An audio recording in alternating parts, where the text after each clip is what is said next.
Qui sont les athlètes de Strength Strategy? C'est la question qu'on se pose dans ce format. Aujourd'hui, je suis avec Marvin. Marvin, comment ça va? Nickel et toi, Romain? Ouais, super. Super. Bon, forcément, c'est un peu fake parce qu'on vient de se dire, on vient de prendre des nouvelles juste avant l'enregistrement de la vidéo, mais bon, c'est pour la présentation. Bon, du 100% coup, authentique. ouais, c'est ça. C'est ça. Bon, est-ce que tu peux te présenter rapidement? Ouais, ça marche. J'ai Marvin, 26 ans. Je suis ingé méca d'un constructeur automobile. Et Ouais. ça fait ouais, environ une dizaine d'années que je m'entraîne et environ 2-3 ans que je fais du powerlifting. Ok. Ok, cool. Et est-ce que tu te souviens de la raison pour laquelle tu as commencé le power? Parce que du coup, ouais, tu as fait 7 ans de muscu quand même avant de te dire, avant de te lancer vraiment à corps perdu dans le power, quoi. Ouais, c'était un parcours assez, ouais, plus ou moins mitigé. J'avais plutôt commencé au lycée avec des trucs du style circuit training, body time, Ouais. des, des petits exos de go muscu par-ci par-là, dont on oublie un peu le bas du corps. C'est Mmh. après, je me suis un peu plus focus bodybuilding. J'ai arrêté, je courais beaucoup, j'ai arrêté un peu de courir, malheureusement. Et Mmh. au fur et à mesure, je me suis focus un peu plus sur le squat et le bench, sur des petits cycles de force. Et avec les années, j'ai commencé à tomber dans le 5-3-1+, Ouais. où ça se passait plutôt bien et j'aimais bien soulever de plus en plus lourd. Et je trouvais que je m'ennuyais un petit peu côté body. Et Ouais. surtout, je faisais mes propres programmes et j'étais pas très, clairement pas très bon, enfin un peu trop Mmh. gourmand. On en reparlera après aussi côté power. Ouais. Et non, j'ai beaucoup aimé le côté se pousser, dépasser ses limites. Et un jour, je faisais mes petits 4 séries de 10 fois 130 kilos au squat, tranquille, et quelqu'un qui faisait du weightlifting Mmh. me demandait: «Mais enfin, qu'est-ce que tu fais en fait? Pourquoi tu soulèves pas plus lourd?» Avec Ouais. vu les vu les reps que tu fais, bon, pourquoi pas, tu pourrais tenter les 160. Et j'ai fait mes petites séries à 160 et je me suis rendu compte, c'est en fait, mon corps est capable de faire bien plus que ce que je pensais. Et petit à petit, j'ai fait mon petit 5-3-1, ensuite des petits programmes de power par-ci par-là, et j'ai fini par rejoindre les stratégies. OK. OK, et c'est marrant parce que j'ai l'impression qu'il y a encore une fois, tu sais, il y a beaucoup de profils comme ça où en fait on commence la muscu, parce que, tu vois, on a envie de ressembler à des mecs qu'on a vus sur Insta, tu vois? Qui ont le six pack et qui ont un peu de Ouais, biceps, et en fait, plus tu avances, plus au bout d'un moment tu te dis: «Putain, c'est chiant en fait». On s'ennuie, et tu as envie d'avoir un truc qui est, je sais pas, plus challengeant, peut-être plus concret aussi. J'ai l'impression que c'est mmh, ça aussi qui plaît, dans le power, tu vois? exact, ouais, voir les chiffres monter de plus Ouais, en c'est ça. plus. Ouais, c'est ça, c'est ça. OK, et du coup, est-ce que tu te souviens un peu de la situation dans laquelle, tu étais avant qu'on commence ensemble? Ouais, et j'espère que ce sera pas trop long, mais du coup, quand je faisais mes petits cycles 5-3-1, j'ai Mmh. commencé à suivre un petit programme hem, j'ai oublié, mais il y a une app que des coachs américains utilisent, ils font pas mal de pubs. Ouais. Je suivais pas mal Alexander Bromley, et j'ai fait son programme sur l'application, son programme Bullmastiff. J'ai pas mal aimé, qui m'a appris beaucoup plus sur le power du coup. Et après ça, j'ai essayé de faire mon petit programme de mon côté. Mmh. Ça s'est plus ou moins bien passé. J'étais un petit peu trop gourmand. Ouais. Heu, Quand je faisais des progs pour d'autres personnes, j'étais plus raisonnable, plus sensé. Par contre, quand ça me concernait, là, tout bon sens passait par la fenêtre et j'étais beaucoup trop gourmand. Je me disais: «Attends, on va optimiser tous ces exos, je peux faire autant d'accessoires, je peux encaisser tant de volume, on va faire la même chose partout. Allez, on va progresser comme un malade». Et effectivement, j'ai fait de très gros progrès super rapidement sur le squat et le bench, en tout cas. Mmh. J'ai plutôt stagné et même un peu perdu sur le deadlift à cause de le taux de fatigue que je m'infligeais toutes les semaines. Et certes, oui, j'ai progressé très rapidement, mais aussi, je me suis vraiment assez vite brûlé les ailes. Mmh. Et c'est à ce moment-là que je me suis dit, l'année dernière, je pense que j'ai besoin d'un encadrement. J'ai besoin de quelqu'un qui puisse tenir le gouvernail et me donner la direction, et pouvoir avoir du recul sur sur ma programmation, qui soit vraiment objectif. Et c'est là que j'ai commencé à faire un petit peu de benchmark Mmh. sur sur tous les coachs que je trouvais sur Insta, sur internet, YouTube. Et à la base, j'avais pas trouvé Strength Strategy. J'avais trouvé Pana, Mmh. Corentin, un autre groupe, je t'avoue, j'ai oublié le nom. Et un jour, je suis tombé sur un petit, je t'avais raconté, mais je suis tombé sur un réel de Soulé qui trash Ouais, talk l'ammoniac. la, l'ammoniaque. Et j'étais dans ma phase full ammoniaque, Ouais, c'est trop bien, full hype. Je me dis, mais qu'est-ce qu'il raconte celui-là? Mais c'est pas possible. Mais en même temps, ses explications, ses arguments, en fait, je les comprenais, en fait, je les appliquais aussi moi-même. J'étais juste dans ma phase et je voulais profiter sur le moment et je me dis, bon, qu'est-ce qu'il raconte? Et au fur et à mesure, je voyais de plus en plus de pubs avec toi, Roman, Solé, puis Eliam. Et je me suis dit, mais en fait, c'est pas con ce qu'il raconte. J'ai commencé un petit peu à comparer par-ci par-là, on va dire, ce que vous présentez, les arguments, la philosophie. Et je me suis dit, bon, on va regarder, jeter un petit coup d'œil sur les programmes proposés. Et avant de prendre un coaching directement, j'ai choisi le programme Bench, ouais. Specialist. Tu m'avais raconté. Et je me suis dit, ouh, c'est un peu cher, hein. Et j'ai payé, j'ai ouvert le programme, je me suis dit, mais attends, mais c'est quoi ça en fait? C'est, Ouais, tu m'avais j'ai dit. j'ai j'étais, désolé, j'étais, négativement surpris et je me suis dit: «Mais c'est pas possible en fait, j'ai payé 60 balles pour ça». Ah, tu t'es dit: «C'est trop Alors que simple». je me suis dit: «Mais c'est trop simple, c'est pas possible, il y a quelque chose». Moi, j'ai quand même aimé le petit côté, ajuster les accessoires, ajuster les variations Mmh. la fréquence, on va dire, élevé, moyen, bas. Forcément, je pense que tu me connais au début, j'ai full max Au le max. volume, la fréquence. Ouais, Comme c'est ce que je faisais, je bombardais un maximum et je me suis rendu compte qu'en fait ça avait du sens. Enfin, la simplicité, il y avait rien de mieux en fait et ça correspondait parfaitement à ma situation où j'avais commencé aussi un nouveau taf là en Allemagne, le poste que j'ai actuellement, mmh, où j'ai plus trop le temps de passer des heures à la salle ouais, et c'est plus aussi chill. Et en fait, ça allait vraiment droit au but. C'est exactement ce dont j'avais besoin. 2 exos, un SBD dans la séance, un accessoire ou 2 sur le côté. Et ça, j'avais juste assez de temps pour faire ma séance et ensuite aller au taf. Et bon, c'était forcément, j'ai fait beaucoup de volume, mais ça m'a permis même s'il n'y avait pas énormément euh, de stimulus sur le deadlift, par exemple, ça m'a permis de progresser. J'ai fait un petit hors prog en novembre, aïe, aïe, où aïe, je aïe, t'en aïe. avais parlé sur Insta. Ouais. Oups. Et j'ai fait un PR plus 10, alors que quand j'avais fait ma propre prog, j'avais fait un PR moins 10, à l'inverse.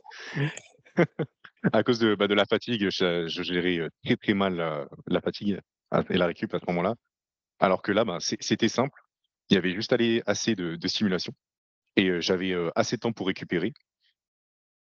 Et j'avais fait de très beaux PR. J'étais plutôt conservateur sur mes barres à la compète et pourtant ça s'est très très bien passé. Et une fois que j'ai passé la compète, que j'ai fini le programme, j'ai passé le pas et j'étais contacté. OK, mais c'est marrant parce que c'est vrai qu'on en avait parlé, il y avait vraiment ce truc de en fait, tu as l'impression que plus le programme au début il est compliqué, plus il est bien, tu vois? Et plus il y a des trucs dans C'est un tous les piège. sens et cetera, plus tu te dis: «Ah c'est mieux», tu vois? Il y a le truc secret qui fait que et Alors que ouais, c'est juste un gros piège. Faut commencer simple et comme tu le dis avec les autres de stratégie, faut avoir un programme simple, c'est la meilleure façon de progresser comme c'est plus facile à analyser, savoir ce ouais. qui a fonctionné, ce qui fonctionnait pas. Ouais, ouais, c'est ça. En fait, j'ai l'impression que le truc, c'est qu'évidemment, un programme avec des trucs dans tous les sens, ça peut te permettre de progresser. Mais en fait, encore une fois, tu vois, le programme parfait, il n'existe pas. Tu as pas un bloc Ouais, qui va faire que tu vas exploser d'un coup. Et en fait, ce qui va être intéressant, c'est comment tu structures ton truc et comment tu le fais évoluer sur le long terme. Et si tu as juste. Enfin, en fait, tu peux partir de n'importe quel bloc. Et tu vois, moi, c'est pareil. J'ai des gars parfois qui me contactent sur Insta, qui m'envoient leur programme et qui me disent: Ouais, est-ce que mon programme, il est bien ou pas? Je dis: Mais j'en sais rien, tu vois. J'en sais rien, en fait. Un programme, ce qui fait qu'il est bien, c'est qu'est-ce qui fait que d'un bloc à l'autre, ça évolue, comment est-ce que tu as choisi de faire évoluer les paramètres, etc. Et donc, plus c'est compliqué, plus. Moi c'est pareil, hein, tu vois, je vais te dire au début, je me gérais tout seul, je mettais je sais pas combien de volumes, etc. Je me disais, ouais, mais je sais que normalement, faut pas faire ça, mais moi, je suis un warrior, tu vois, je peux le faire. Ouais, c'est exactement ça, ouais. Je sais que normalement, il faut pas faire ça. Mais moi, je suis unique, je suis Moi, je spécial, suis pas je peux le n'importe faire. qui. Ouais, c'est exactement ça. Et c'est d'ailleurs aussi pour ça que les programmes, on les a retirés, parce qu'en fait, on s'est rendu compte que il y a des athlètes qui, en fait, mettaient juste tout au max, alors que moi, j'avais bien mis un disclaimer. J'ai dit, attention, faites pas ça, etc. Et en fait, j'ai croisé plein, même des gars de ma salle, etc., qui me disaient, ouais, j'ai fait le programme et je me suis fait mal. Et le gars, je lui dis, ah ouais, Mmh. t'en étais où? Et le gars, il avait un max à 100 au bench, il était à 28 séries de bench par semaine avec une technique qui était horrible, tu vois. Je me suis dit, mais en fait, c'est sûr que tu vas te Ouais. faire mal, tu vois, c'est sûr et certain, j'ai même pas besoin de. Et comme tu le disais pour toi, le fait de rajouter plus de stimulus, si tu as plus de difficultés à rajouter, enfin à récupérer sur un mouvement, bah ça rend juste le truc, ça rend juste le truc pire en fait. Et, Exact, et ouais, du et le truc qui m'avait choqué, bah, la première chose que tu m'as dit quand on a commencé le suivi, c'est que tu as vu que j'avais maxé, la fréquence sur le bench et tu m'as dit: «Bon, ben, si ça te dérange pas, on va commencer, plutôt bas pour te laisser une marge». J'étais un petit peu réticent, mais au final, bon, ça a été pour le mieux, hein, comme on peut le voir aujourd'hui. Ouais. Ouais, bah, du coup, ton bench, ouais, pour le coup, il a vraiment explosé. Bon, après, je pense que Mmh. tu avais plus de facilité sur le bench. Je pense quand même en termes de morphologie, etc. Le fait que tu sois très balèze, genre, quand même, ça, ça facilite le bench, tu vois. Alors que sur le deadlift, quand tu as les bras un petit peu plus courts, etc. Enfin, en fait, c'est le mouvement sur lequel tu as un peu de difficulté. En général, en faire beaucoup plus que les autres, c'est rarement la bonne solution, quoi. Ah non, pour le coup, bah, comme j'ai pu le voir sur le programme bench, juste avoir, un deadlift dans la semaine par rapport à ce que j'avais l'habitude de 2 voire même 3. Bon, j'ai très vite arrêté les 3, hein. Ouais, C'est bah, le PR plus 10, il est vraiment sorti de nulle part. ouais. Ouais, tu t'es dit, mais attends, mais c'est quoi ce bordel? Ça veut dire que depuis tout ce temps, je me fais du mal pour rien. Bah oui, mais qu'est-ce que je fais en fait avec ma prog? C'est là Ouais, que j'ai vraiment tout remis en question. Je me suis dit: «Mais en fait, faut vraiment prendre du recul, être patient, ouais, c'est ça. et pas être, trop gourmand». C'est ça, d'autant plus que tu vois, on en parlait juste avant, mais en fait, le principe, même sur les exercices accessoires, c'est que c'est hyper important de faire quand même un petit peu de renfo à côté. Mais si tu mets 500 trucs, bah, au final, tu te retrouves avec un stress qui est colossal et tu peux plus forcer correctement sur tes mouvements accessoires. D'autant plus tu vois, pour des gars comme toi qui ont quand même un rythme de vie où, enfin, tu vois, t'as pas non plus la capacité de dormir 12 heures par jour, etc. Tu vois. Donc, c'est sûr que ça te complique Ouais, énormément la tâche, en fait. ouais, surtout que le sommeil, bon, c'est aussi un sujet à travailler en ce moment. Ouf, Ouais, ouais, c'est sûr. Ok. mais aussi il y a, j'avais fait l'erreur de traiter, bah, les 3 mouvements comme s'ils avaient le même taux de de fatigue, infligée Ouais. au corps. Je les mettais au même niveau alors que bah, c'était la plus grosse erreur. Alors que je savais au fond que c'était une bêtise. Je savais que c'était beaucoup plus fatigant de faire, un Ouais. squat ou un deadlift, mais je me disais: «Ah faut pas le choix, faut que je me fasse, même si Mais, ça fait mais, mal, faut que j'y aille, faut que je mais bombarde pour progresser». Mais du coup, pourquoi est-ce que tu t'es pas dit, par exemple, pourquoi est-ce que je ferais, genre, si tu te rends compte quand même que par exemple, le squat et le bench sont plus fatigants, enfin, le squat et le deadlift sont plus fatigants, pourquoi est-ce que tu te dis pas, par exemple, au lieu de chercher enfin, pourquoi ne pas juste se dire, ok, dans ce cas-là, je fais plus de bench, tu vois? Genre, je me dis, quitte à se fracasser, autant de fracasser partout. Ah mais je faisais déjà, beaucoup de bench Ouais, pour le ok. coup. Et je pense qu'il y a moi j'avais vu un truc à un moment, j'avais vu passer un truc là-dessus, c'est que je pense qu'en termes de, tu vois, en termes de volume, quelque chose, enfin pour que les gens aient un peu une idée, en général, le volume du bench, c'est à peu près 50% du volume compétitif que tu fais. Enfin, genre, je dis toi, mais enfin de manière générale, tu vois. Par exemple, sur quelqu'un qui aurait, je sais pas, une dizaine de séries de deadlift et une dizaine de séries de squats, c'est déjà un volume qui est genre moyen, mais genre, enfin pour certains, ça peut être beaucoup, d'autres assez faible. Mais en parallèle, avoir 20 séries de bench, alors c'est un ratio qui paraît à peu près équilibré, tu vois. Alors que si tu commences à te mettre une quinze, vingtaine de séries de deadlift dans la semaine, là, ça commence à vraiment piquer, quoi. Et ça piquait pas mal, oui. Ah, tu Bah, m'étonnes. typiquement, je faisais, ouais, de 2 bench, principaux, on va dire, Ouais. on va dire, upper lower, enfin et 2 bench, variations. même si j'avais pas grand-chose à pallier, je me disais: «Ah, il faut absolument que je fasse, du bench, close grip, il faut que je fasse Ouais, du bench, tempo», enfin, c'était ouais, du bench, posé alors que bon, bah, ça m'a pas forcément aidé. ouais. Et du coup, c'était quoi la réflexion que tu avais derrière pour te dire, OK, il faut que je fasse, telle variation? Par exemple, si du coup tu savais pas trop pourquoi en faire, pourquoi est-ce que tu choisissais genre cette variation plutôt qu'une autre, par exemple? Bah, je me disais, je revoyais mes vidéos et je me disais: «Ah, en fait, à ce point-là, je pense que je me souviens, je galérais pas mal. Peut-être que Ouais, c'est parce qu'à cause de mon lock, mon mes triceps, ils sont trop faibles, je vois que ma pause, elle est pas super, elle est pas assez longue. Allez, on va faire de la pause». Alors qu'au final, bah, ma pause était toujours aussi dégueulasse parce que pendant la descente, bah, j'avais du mal à contrôler et je détestais cette variation. Bah, toutes les pauses, tous les exos en posés, je les détestais de toute façon. Et ouais. au niveau bah, sur les triceps, bah, je t'avoue que je les matraquais déjà pas mal avec le bench, avec les accessoires. Alors qu'avec du recul, je me rends compte, bah, au final, c'est un petit peu bête de suivre ce genre de enfin de mettre à poser ce genre d'exercice. Alors que derrière, bah, quand j'ai fait que du bench, je me suis mis, aucun accessoire, enfin aucune variation sur le programme bench et bah, le bench est monté, tout seul. Je Et prenais pour mon temps à m'appliquer en fait, enfin je travaillais ma technique, plus j'avais le volume. Et je me concentrais vraiment sur chaque rep et bah, je progressais, naturellement.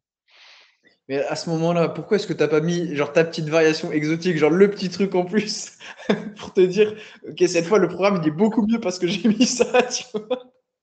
Ah non, bah, non, en fait, je suis passé d'un extrême à l'autre, je suis Ouais, passé, ouais, ouais. full variation à 0 variation, on fait que du bench et bah, ça a plutôt bien payé. Ouais, bah, pour le coup, encore une fois, enfin, c'est tu vois, pour ceux qui écoutent, ça veut pas dire qu'il faut que les gens fassent que du bench ou quoi, ça veut juste dire que, enfin, il y a pas de problématique particulière, il faut pas chercher compliqué, il faut juste se dire: «Bon, bah, OK, à ce moment-là, je fais du bench», sachant que pour le corps, c'est pas, genre, c'est pas hyper différent de faire, du bench posé ou du bench en tempo, même faire du bench close grip, enfin, tu vois, l'angle, il change un petit peu, mais dans le fond, c'est le même mouvement, quoi. OK. Et du coup, est-ce que tu avais des doutes une fois que tu as fini ton programme de bench? Est-ce que tu t'es dit, enfin, qu'est-ce qui t'a fait passer de: «OK, c'est quoi ce programme hyper bizarre?» à, «OK, je vais travailler avec eux»? Est-ce que tu avais des doutes avant? Tu t'es dit: «Non, je sais pas, ça peut ne pas le faire» ou?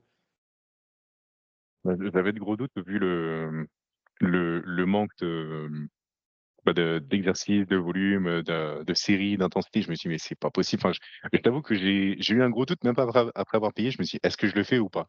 Est-ce que je me refais un programme ou est-ce que je le suis?» J'ai eu un gros doute, mais après je me suis dit: «Bon vas-y, je vais c'est c'est quelque chose de différent, il faut que je teste, faut que je mette mes a priori de côté». Mmh. C'est parce que très certainement, j'ai tendance à avoir la tête dans le guidon et je sais très bien que vu l'état dans lequel je suis aujourd'hui, enfin c'est complètement bête ce que je suis en train de faire.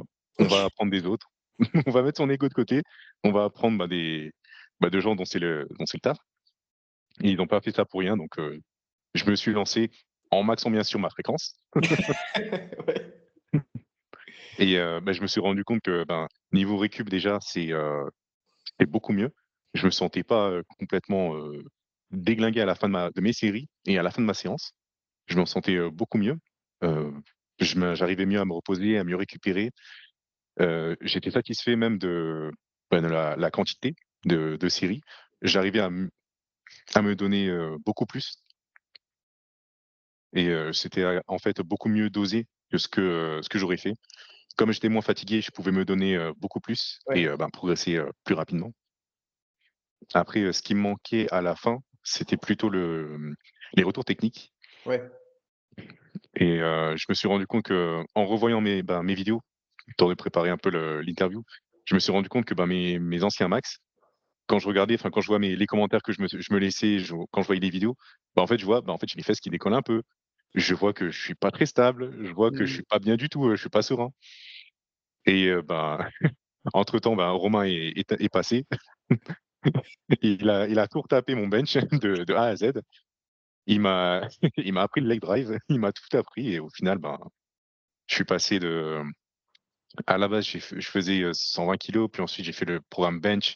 Je suis passé à 145, 150, mais bah, les fesses qui lèvent, pas Mmh. super stable, pas de pause, enfin c'est technique catastrophique Et entre-temps, on a bossé ensemble sur le bench. On a pris notre temps, il y a eu des hauts débats.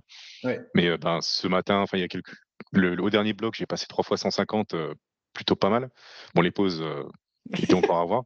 Et ce matin, j'ai passé 2 fois 150, tranquille, très stable, de belles pauses. Ouais, Pour le coup, je suis vraiment très content du résultat. ouais, top. Pareil, côté squat, j'ai triplé j'ai triplé mon 1RM. Ouais, c'est cool. Et qu'est-ce que je voulais dire? Il y a un truc qui quand même m'interpelle un peu parce que tu vois, tu me disais qu'au début, enfin, tu disais que tu avais quand même pas mal suivi notre contenu et que tu avais pris le programme Bench et que tu étais quand même étonné par la simplicité. Et moi, je me dis, mais enfin, moi, j'ai l'impression qu'on le dit tout le temps, tu vois, genre que si tu écoutes un podcast, tu vas entendre que, ouais, de toute façon, il faut faire des trucs simples, etc. C'est pour ça que je suis étonné. Je me dis peut-être que, je sais pas, on communique pas assez là-dessus, tu vois. Je pense que vous en avez rajouté pas mal de couches ces derniers temps. C'est Hmm. juste qu'au début, j'entendais ce que vous dites, mais je l'assimilais pas vraiment. Enfin, j'écoutais, je me dis: ouais, c'est raisonnable, ils ont raison, oui». Et c'est ensuite en voyant, en fait, j'avais mon programme, et j'ai vu le vôtre. Forcément, je suis passé, du mien de un programme de fou furieux à un programme, vraiment, simple, carré, efficace, bien mesuré. Et je me dis: «Attends, mais il manque beaucoup de choses là, qu'est-ce qui se Ouais, passe?» ouais, ouais, je comprends. Ok. Non, c'est juste le contraste, à ce moment-là. Comme j'étais vraiment matrixé dans mes chiffres, dans mes variations. Ouais, ouais, je comprends. Et tu dirais que du coup, aujourd'hui, comment tu te sens vis-à-vis de ton entraînement? Genre, qu'est-ce qui a changé? Tu disais que tu étais peut-être un peu plus en forme déjà, tu étais moins détruit à la fin de tes trainings? Ouais, déjà, c'est moins une corvée de faire ces séries parce OK. qu'à un moment, je commençais à arriver sur des charges beaucoup trop proches de mon max, que je continue à maintenir au niveau presque en série, et prenait beaucoup de temps pour me reposer. Les séries étaient vraiment très fatigantes à faire, et au bout d'un moment, je commençais un petit peu à avoir cette boule au ventre. Enfin, OK. dans un coin de ma tête, je me dis: «Putain, j'ai pas envie de le faire». Enfin, je commençais à ne plus aimer, en fait, à perdre la motivation dans mon sport. Ouais. OK. Et aujourd'hui, tu es plus zen, quoi?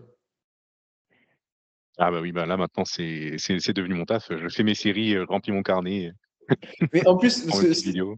c'est vrai que là, du coup, je regardais en même temps ton EARM pour voir un petit peu, parce que du coup, enfin, on s'en rend pas compte, mais là, tu t'entraînes, enfin, de manière générale, tu t'entraînes quand même assez léger, tu vois. Genre, par exemple, sur ton bench, je me disais que tu as passé 2 fois 150 assez facilement. Et donc, ton 1 RM estimé du moment, là, il tourne entre 165 et 170. Donc, encore une fois, c'est de l'estimé, ça n'a pas été fait. Mais c'est sûr que du coup, tu te dis, bon, de toute façon, la barre, elle passe facilement, quoi. Tu te dis pas, est-ce que ça va passer, est-ce que ça va pas passer à chaque training? J'ai quand même un peu d'appréhension. Aujourd'hui, j'appréhendais un peu les 2 fois 150.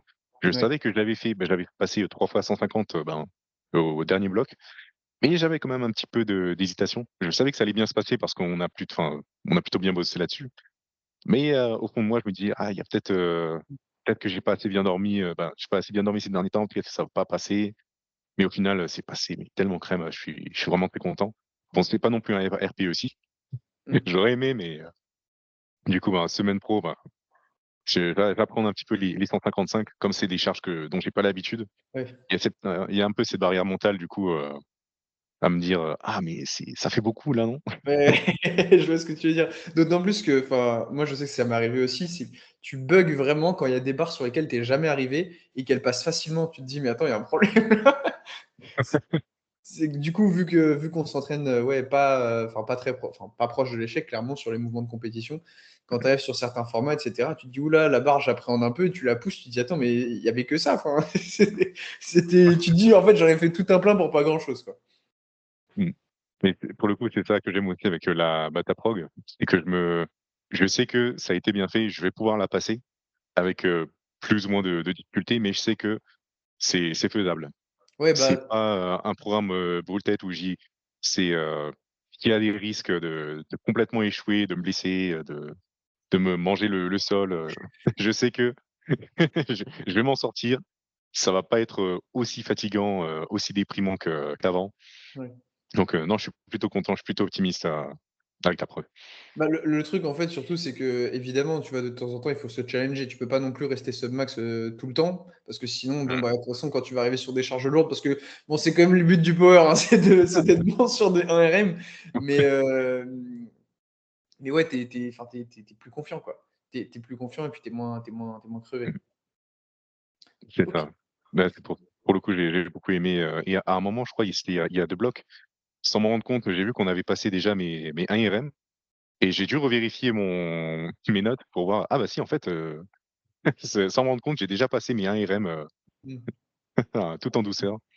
Ouais, c'est cool. Et puis de toute manière, enfin, encore une fois, le but, comme je te le disais, c'est que bon, il y a un moment, il va falloir faire des entraînements qui sont un peu plus durs, mais enfin, même, c'est même pas la majorité, c'est la totalité des entraînements, ils sont faits de sorte à ce que je me dise, bah, ça va passer, tu vois. Genre, c'est pas, bon, peut-être à partir de la semaine 2, on sait pas si, on sait pas si le reste, ça va passer, tu vois. C'est que non, tout est fait pour que de toute manière, il y ait toutes les barres qui passent, quoi. Donc, évidemment, il y a des moments où ça sera plus challengeant. Mais même quand c'est RPE9, tu te dis, bon, bah, ok, c'est difficile. Mais en théorie, tu es comme ça, avoir une rep de marche, quoi. Donc après, c'est sûr que si tu as mal dormi, mal récupéré, que tu n'es pas concentré, bon, ça peut être plus difficile que prévu. Mais bon, voilà, quoi. Qu'est-ce que tu dirais à quelqu'un qui hésite Et sur quoi? À faire du power? à faire du power, à se faire accompagner à tout? T'as fait l'erreur de me poser la question, donc maintenant. Aïe! OK, alors, on va tacler ça un par un. Heu, Pourquoi commencer le power? Bah, pour le coup, c'est vraiment adressé à ceux qui aiment, bah, se dépasser leurs limites, se rendre compte que, bah, le corps, leur corps est capable de beaucoup plus que ce qu'ils pensent. On a commencé avec Eddie Hall qui a fait son petit deadlift à Mmh, 500 kilogrammes, puis ensuite on a Jamal, on a pas mal de monde, je pense qu'on a beaucoup d'exemples maintenant sur ouais. Insta d'athlètes, qui passent des barres, mais juste incroyables, du style, Lia, Pana. On a aussi toi, hein. C'est Ouais. aussi une des raisons qui m'a motivé, à te rejoindre, à me dire: «Mais attends, mais c'est pas possible, il fait, un petit, bench, close grip, 170 kilogrammes, tranquille. Attends, faut qu'il m'apprenne». Pourquoi c'est une crevette et il pousse ça, lui? J'ai pas pensé ça, j'ai pas dit ça. Ok. Et du coup, à quelqu'un qui hésite à se faire accompagner, tu dirais quoi? Je pense que, ben, comme je crois que quelqu'un d'autre l'avait déjà dit, mais c'est comme d'autres sports, c'est, à un moment, enfin, dans mon cas, je dirais plutôt, c'est, à un moment, on a du mal à rester, objectif, sur ses propres, performances, sur sa propre programmation. On a tendance à être un peu trop, biaisé et se dire que, bah, les choses peuvent mieux se passer, pour nous, alors que ça peut être complètement le contraire, on se rend pas compte de ce qui marche forcément bien sur nous ou pas. Heu, donc au moins avoir quelqu'un qui est au gouvernail, qui essaie, bah, qui voit les chiffres, qui se rend compte des tendances, et qui peut vraiment nous conseiller, avec un œil, neuf et extérieur, c'est, beaucoup plus efficace.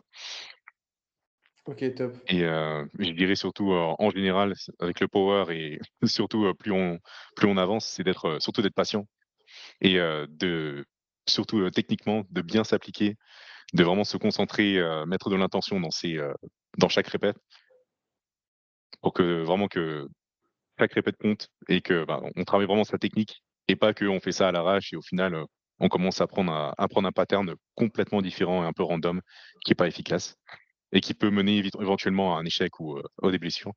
Ouais, c'est sûr. Je pense qu'on est jamais trop, on n'insiste jamais suffisamment sur la technique. En fait, on est toujours persuadé que c'est bon, c'est réglé, c'est un truc de débutant, alors que même au haut niveau, il y a toujours besoin de s'améliorer un peu. OK, cool. Bah, écoute, merci beaucoup Marvin, c'était super intéressant. On en refera certainement d'autres avec d'autres profils comme toi. L'idée, c'est qu'on puisse aussi donner un avis sur ce qui se passe à l'intérieur et voir un peu comment ça fonctionne. Donc, merci à tous ceux qui ont écouté jusqu'ici et à bientôt.